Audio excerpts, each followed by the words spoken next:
Welcome back, students. I am Dr. Ameema Shoaib, Assistant Professor, Axis Institute of Planning and Management. In the previous session, I discussed about the customer lifetime value. Why is it important? The significance of it. How you basically calculate the customer lifetime value. एक basic template हमने discuss किया था. अब इस session में what I'll be talking to you would be basically how using customer value to calculate the value in a business. So customer की जो life time value की जो हमारे रिजल्ट्स निकल रहे हैं उसको लेकर के आप कैसे अपने बिजनेस की वैल्यू या वर्थ को डिटरमाइन करते हो या उस कस्टमर का क्या कंट्रीब्यूशन है, इस सेशन में हम बेसिकली वो देखेंगे. तो हम एक चीज़ ये जानते हैं कि आज की डेट में companies basically raise money via venture capital, it can be even through investors. तो एक कंपनी से जब आप या किसी इन्वेस्टर से एक्सपेक्ट करते हो कि वो आपके बिजनेस में इन्वेस्ट करे, तो what would you that investor be seeing? That investor would be seeing basically what is your customer base, how you are going to earn profit, how do you generate profits, what is the profit generation throughout the year, during what duration you are generating how much percentage of profit. So basically क्या होता है कि to raise money, ये important aspect होता है. You need to present a business plan that shows your idea how you are going to generate business and acceptable level of cash flow. क्यों? क्योंकि अगर आप किसी से एक्सपेक्ट कर रहे हो कि आपके बिजनेस में कोई पैसा लगाए, आपके बिजनेस में तभी कोई पैसा लगाएगा जब वो ये देखेगा कि हाँ, हमारा पैसा लगाने के बाद आप कुछ उसे अर्न करके दोगे. सो जनरेटिंग अ कैश फ्लो, ये वाला जो acceptable level of cash flow है, ये बहुत इंपॉर्टेंट एस्पेक्ट है. So because the company's customers generate cash flow, model of how company's number of customers evolves. तो ये चीज़ जो है ना कि हम भी जानते हैं कैश फ्लो आता कहाँ से ऑटोमेटिकली. ऐसा नहीं है कि हमने अपने बिजनेस में पैसा लगाया, अपने आप ही पैसा आने लग गया. जो पैसा या जो हम रेवेन्यू अर्न करते हैं, it is all through our business activities which is being importantly played by customers, coupled with estimates of per customer profitably. पर कस्टमर की क्या प्रॉफिटेबली है, एक्विजिशन कॉस्ट, एक कस्टमर को एक्वायर करने में हमारी कितनी कॉस्ट आ रही है, and help generate reasonable predictions for future cash flows. And साथ में एक चीज़ हमें ये भी देखना है कि किस तरीके से हम डिफरेंट प्रेडिक्शंस लगाते हैं कैश फ्लोज के लिए. तो ये जो एस्पेक्ट है ना कि वेंचर कैपिटलिस्ट आ रहा है, हमारे बिजनेस में पैसा लगा रहा है, उसको किस तरीके से पैसा लगा करके ताकि over the period of time जो हमारा acceptable level of cash flow है, यानी कि using the value of the customer, life time value of the customer to value our business, यहाँ पे हमें आइडिया लगता है. तो अब हम करते कैसे हैं, ये बहुत इंपॉर्टेंट है. For instance, you want to start a business, you must present a business plan that makes convincing case that your investors will recoup their investment. अब for instance, I want to set up some business, so what I would be doing is I'll have to tell each and every aspect of my business portfolio कि how I am going to get the business. अब हम investor से expect कर रहे हैं कि वो हमें इन्वेस्ट करें, हमारे बिजनेस में इंटरेस्ट दिखाए, पैसा लगाए, बट हमारे पास इतना अच्छा बिजनेस प्लान नहीं है कि हमारे पास पैसे कहाँ से आएगा.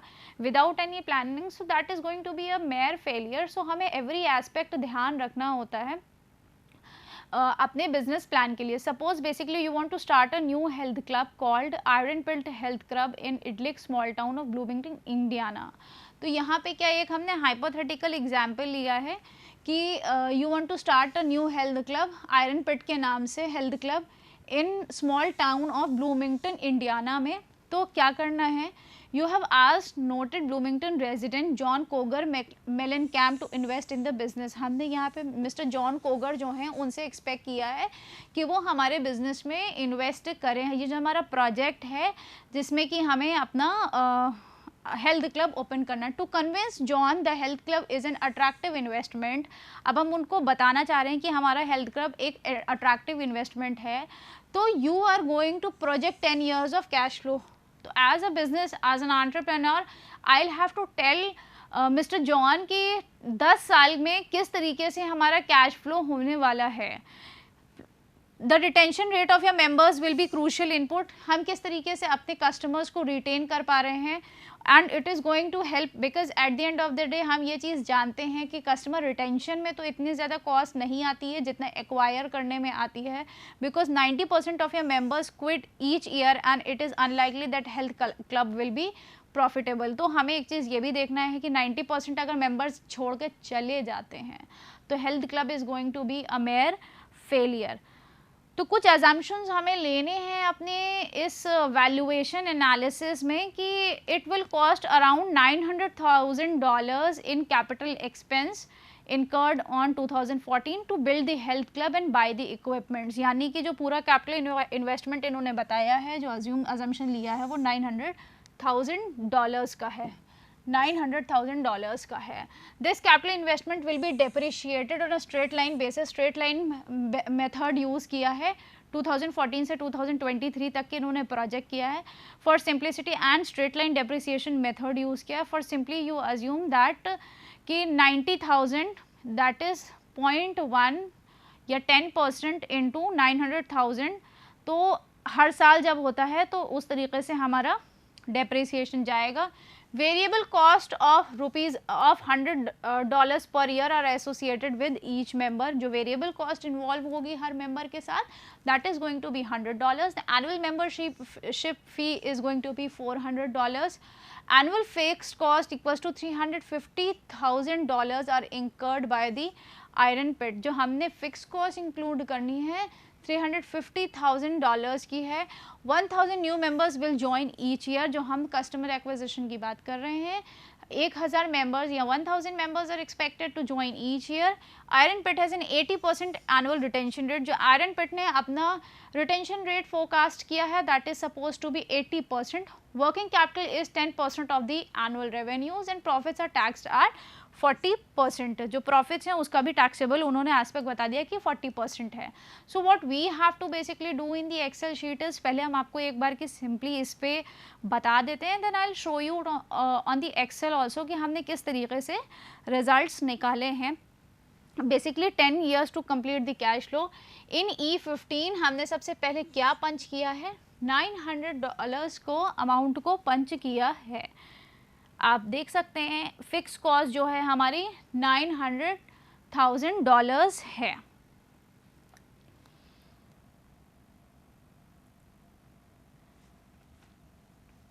उसके बाद क्या है, F15 as indicating zero, you have initially आपके पास ज़ीरो कस्टमर्स हैं।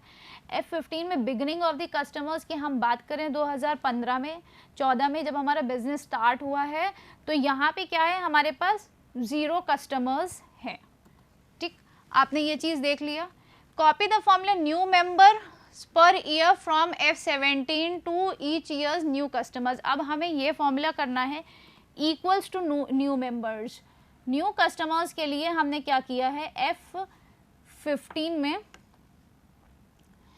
बेसिकली F17 से न्यू मेंबर्स पर ईयर हमने क्या अज्यूम किया था, 1000। हमने यहाँ पे ये सारी चीज़ें लिस्ट कर रखी हैं, यानी कि बिल्डिंग कॉस्ट कितनी है, एनुअल कॉस्ट पर मेंबर कितनी, जो भी मैंने आपको बताया था। एनुअल फ़ी $400 है, एनुअल फिक्स कॉस्ट $350,000 है, न्यू मेंबर हमारा 1000 है। एक्सपेक्ट करते रिटेंशन रेट हमारा 80% था तो हमने उसको 0.8 कर दिया है।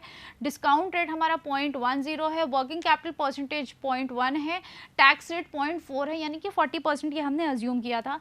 तो हम जब इसको 40, क्योंकि 2014 में सारी चीज़ें एज इट इज़ हैं, तो हमने उसको इक्वल टू किया एंड इस फर्स्ट ईयर में हमारा एज इट इज़ था। देन उसके बाद हमारा नेक्स्ट वाले में क्या है, रिटेंशन रेट के लिए to get the number of customers churning each year, यानी कि हमें ये भी पता लगाना है कि हर साल कितने कस्टमर्स छोड़ के जा रहे हैं। तो उसके लिए हमने क्या किया है, जो फॉर्मूला F16 से फॉलो किया है वो हमारा है ये एवरी ईयर हमारे कितने कस्टमर्स छोड़ के जा रहे हैं। Basically beginning of the customers में हमारे साथ में स्टार्टिंग में 1000 थे, तो 1 माइनस हमने रिटेंशन रेट लगाया, तो ऐसे हमारी वैल्यू आ गई।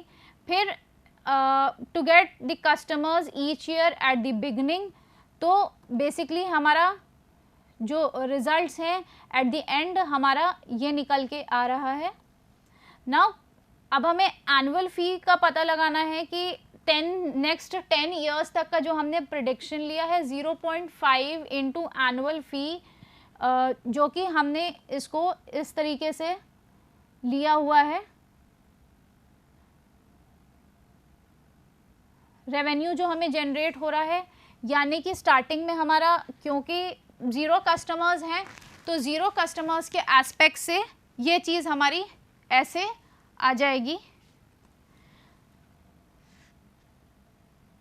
Now we have to even find out annual fix cost right from 2014 से हम 2023 तक के प्रिडिक्ट कर रहे हैं। तो 0.5 इंटू एनुअल फिक्स कॉस्ट जब निकालेंगे तो हमारा जो रिजल्ट्स आ रहे हैं वो देख लीजिए आप। एनुअल फिक्स कॉस्ट हमने ये वैल्यू लगाई क्योंकि ये चीज़ हमारे पास थी। उसके बाद जो हमने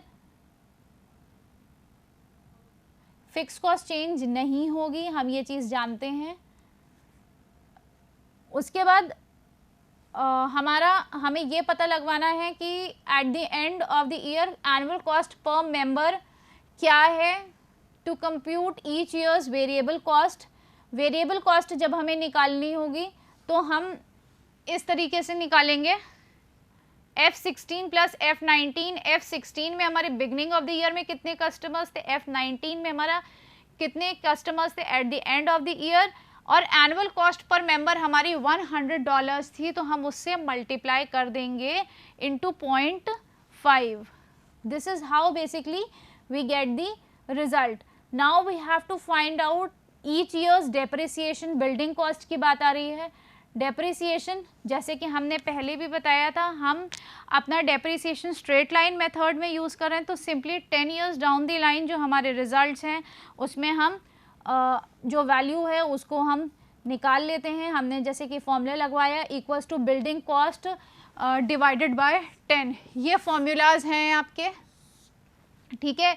अब हमें नेक्स्ट पता लगाना है प्रॉफिट बिफोर टैक्स। तो अब हम क्या करेंगे, F20 माइनस 21, 22, 23 फ्रॉम F24। चलिए एक्सेल पे देखते हैं किस तरीके से है। प्रॉफिट्स बिफोर कॉस्ट की बात आ रही है तो ये जितनी भी वैल्यूज़ हैं हमारी revenue minus annual fix cost minus depreciation minus variable cost, तो जो हमें रिजल्ट्स निकल के आ रहे हैं this is going to be the profits before tax. उसके बाद हम ये चीज़ जानते हैं कि हमने टैक्स की जो परसेंटेज ले रखी है that was around, tax rate हमारा क्या था, अगर हम एक्सेल में देखें वापस तो टैक्स रेट हमारा था 0.4%। तो हम उसके हिसाब से फिर हम देखते हैं, कॉपी द फॉर्मूला। यहाँ पे 1 minus tax rate into F24 पे जो वैल्यू आ रही है into and ensure that you get years after tax the profit. हमें एक चीज़ को एज्यूम करना है कि Iron Pit is a part of profitable corporation, so even though in 2014 tax profit is negative, Iron Pit's loss can contribute a tax shield to the rest of the company. तो जब हम इसको tax before profits की बात करते हैं ये हमारा वैल्यू आएगा। This is how we are going to calculate. अगर आप अपने फॉर्मूला वार में देखें 1 minus tax rate, tax rate का जो वैल्यू है वो ये है into F24 that is suppose to be हमारा प्रॉफिट्स बिफोर टैक्स जो हमारा माइनस में आया था। Then we have to find out the initial working capital which is 0। तो working capital percentage into F20 पे हमारी क्या वैल्यू थी हम देखते हैं। जो हमारी वर्किंग कैपिटल की बात है वो है, वर्किंग कैपिटल का परसेंटेज था that was around 10% into F20, यानी कि जो हमारे रेवेन्यूज़ जनरेट हो रहे थे जो हमने एक्सपेक्ट किए थे वो $200,000 थे। उससे जब हमने मल्टीप्लाई किया तो we got this value that is from 2014 plus. हमने एक चीज़ ये अज्यूम करी है जैसा कि मैंने आपको बताया कि हमें इनिशियल वर्किंग कैपिटल को पता भी लगाना ज़रूरी है and change in every year working capital क्या है हम ये भी पता लगाएंगे। जो चेंज इन वर्किंग कैपिटल है यानी कि जो प्रीवियस ईयर था क्योंकि यहाँ पे जब वर्किंग कैपिटल तो बिगिनिंग थी तो हमें कुछ की भी रिक्वायरमेंट नहीं थी, तो जब हम change in working capital entire year के बाद देख रहे हैं तो $20,000 माइनस $0 जब हम करते हैं तो we get the same value. उसके बाद we have to find the net present value of all cash flows with the formula XNPV discount rate, which and your assumptions your health club will generate a cash flow of this amount। तो हमें ये चीज़ ध्यान में रखनी है basically कि जो हमारा कैश फ्लो है वो किस हिसाब से होने वाला है, क्योंकि वो स्टार्टिंग पहला साल था तो it would go in minus, लेकिन अगर हम अपना cash flow in the eight the end of the year देखेंगे तो F25 माइनस F27, F25 में क्या रहा है after tax profits minus F27 that is the change in working capital plus F23 that is the depreciation। तो जो cash flow है वो हमें पता चल गया। तो बेसिकली उसके बाद क्या है कि हमें ओवरऑल अजम्पशन देखना है कि जॉन वुड इन्वेस्ट और नॉट। फिर हम नेट प्रेजेंट वैल्यू जब हमारी निकलती है वो ऐसे निकल रही है XNP इंटू पूरा हमने उसको लिया इंटू जो हमारा डिस्काउंट रेट है उससे मल्टीप्लाई करेंगे तो ऑटोमेटिकली हमारे जो रिजल्ट्स निकल के आएंगे it is going to be $13,062 net present value हमारी निकल के आएगी। जब हम IRR की बात करते हैं that is internal rate of return, जो इन्वेस्टमेंट है which is going to be 27.54%। हमने ये कैसे कैलकुलेट किया है हम ये भी बता देते हैं आपको। जो हमारी वैल्यू आई हो उसको हमने सिंपल डेट्स के साथ कॉमा लगा के फॉर्मूला लगाया है XIRR दैट इज़ जो चेंज इन हमारे E28 से पूरा था ये यहाँ से लेकर के यहाँ तक के जहाँ तक के 23 तक के हमने अज्यूम करा है उसको हमने सिंपली अपनी डेट्स के साथ जब लगाएंगे तो हमें जो रिजल्ट्स निकल के आएंगे that is going to be IRR। तो अगर हम अपने एक्सेल को देखें तो जो वैल्यू है हमारी यहाँ पे यानी कि $900,000 की जो नेट प्रेजेंट कैश फ्लो होने वाला है तो वो कहीं ना कहीं ज़्यादा है एंड जो IRR होने वाला है वो returns basically on investment is suppose to be 27.54। तो बेसिकली क्या होता है this analysis shows that the given assumptions that health club is going to yield a great rate of return on investment within relatively a short period of 10 years। तो जो हमने predict किया या forecast किया है अपने वेरियस एस्पेक्ट्स को ध्यान में रखते हुए उस चीज़ के बेसिस पे तो IRR तो हमारा काफ़ी अच्छा निकल रहा है, प्लस हम ये भी देख रहे हैं कि हमें एक अच्छा अमाउंट का कैश भी जनरेट करके दे रहा है। तो IRR अगर 27% पर ईयर अभी निकल रहा है तो एक अच्छा ड्यूरेशन ऑफ 10 पीरियड के हिसाब से अच्छा रिटर्न्स मिल रहा है। ऑफ कोर्स द अजम्पशंस में ऑब्वियसली भी एट टाइम्स में चेंज और may be wrong, so you have to ensure that जो भी अजम्पशंस हैं या कोई भी ऐसे एस्पेक्ट्स हैं उसको आप में ध्यान में रखना है जब भी आप किसी इन्वेस्टमेंट की तरफ जाते हैं। तो बेसिकली जो ये टॉपिक है हमारा कस्टमर लाइफ टाइम वैल्यू का, ये हमें इंश्योर करता है कि जब हम अपने बिज़नेस की बात कर रहे हैं कि हमारे बिज़नेस में कैसे कंट्रीब्यूट करने वाला है एक कस्टमर का ड्यूरेशन में, तो वो वैल्यू जो आने वाली है, जो वर्थ हमें आने वाली है in terms of profits, in terms of चाहे वो कॉस्ट एस्पेक्ट हो, तो वो किस तरीके से हमारे बिज़नेस को अफेक्ट करने वाली है, ये बहुत इंपॉर्टेंट एस्पेक्ट है। तो जब भी कस्टमर लाइफ टाइम वैल्यू की बात आती है तो हमें इंश्योर करना है कि कस्टमर की लाइफ टाइम वैल्यू ज़्यादा होनी चाहिए। अगर कस्टमर की लाइफ टाइम वैल्यू कम होगी तो कहीं ना कहीं it is going to affect our own business. अगर हमारा बिजनेस अफेक्ट होगा, ज़्यादा कस्टमर की लाइफ टाइम वैल्यू है तो प्रॉफिट्स इवेंचुअली ज़्यादा होंगे। और हम इन्वेस्टमेंट की बात जैसे कि हमने एग्जांपल में देखा है तो investors would obviously be interested to invest और put in the money, but अगर कहीं ना कहीं customer life time value change होती है, it can be due to an number of factors, it can be micro factors, it can be macro factors, तो उसको भी हमें ध्यान में रखना है। But at the same time कुछ चीज़ें अनअवॉइडेबल होती हैं, कुछ फैक्टर्स अनअवॉइडेबल होते हैं, या एक्सटर्नल फैक्टर्स अनअवॉइडेबल होते हैं, but it depends on the company how the company manages those factors and eventually help in retaining customers, because at the end of the day when the customers would be retained तो business भी हमें उसी हिसाब से मिलेगा। तो हमें जितने भी हमने एस्पेक्ट देखे, चाहे बंदा मेंबर ज्वाइन कर रहा है, रिटेंशन रेट की बात हो गई, at the beginning of the year हमें क्या रिजल्ट मिला है, एनुअल फ़ी पे हमें क्या रिजल्ट्स मिल रहे हैं, एनुअल कॉस्ट पर मेंबर पे क्या एवरी ईयर जो वेरिएबल कॉस्ट आ रही है, हमने जिस तरीके से करा है। फिर हमने डेप्रिसिएशन के फैक्ट को भी इंक्लूड किया है। हो सकता है डेप्रिसिएशन स्ट्रेट लाइन से ना हो, रिटन डाउन वैल्यू मेथड से हो, या कुछ भी इंक्लूड किया जा सकता है, क्योंकि जो मशीन्स हैं वो भी वन एंड टॉन होंगी, जो बिल्डिंग है उसकी वैल्यू भी कहीं ना कहीं उसमें भी आपका कुछ कॉस्ट लगती रहती है। तो ये सारी चीज़ें हमें कहीं ना कहीं हमारे प्रॉफिट्स को इम्पैक्ट करती हैं। जो इन्वेस्टमेंट का है उस पे जो रिटर्न्स की बात आती है वो कहीं ना कहीं इम्पैक्ट डालती हैं। So basically we have to ensure कि जो हमारा एनुअल रेट ऑफ रिटर्न है, हम हर तरीके से किस तरीके की मार्केटिंग स्ट्रैटेजीज डिफाइन कर रहे हैं, किस तरीके से हम अपने कस्टमर्स को रिटेन करने के लिए क्या क्या स्ट्रैटेजीज कर रहे हैं ताकि लॉयल्टी बनी रहे, हम अपनी सर्विसेज किस तरीके से प्रोवाइड कर रहे हैं, plus at the same time हमारी जो कस्टमर्स की marketing strategies to acquire customers है। ऐसा नहीं होना चाहिए कि हम इन्वेस्ट करते जा रहे हैं और हमारे प्रॉफिट्स श्रिंक होते जा रहे हैं। So this is how basically we use customer value, customer life time value to value our own business, and at the same time helps in taking various business decisions. Thank you.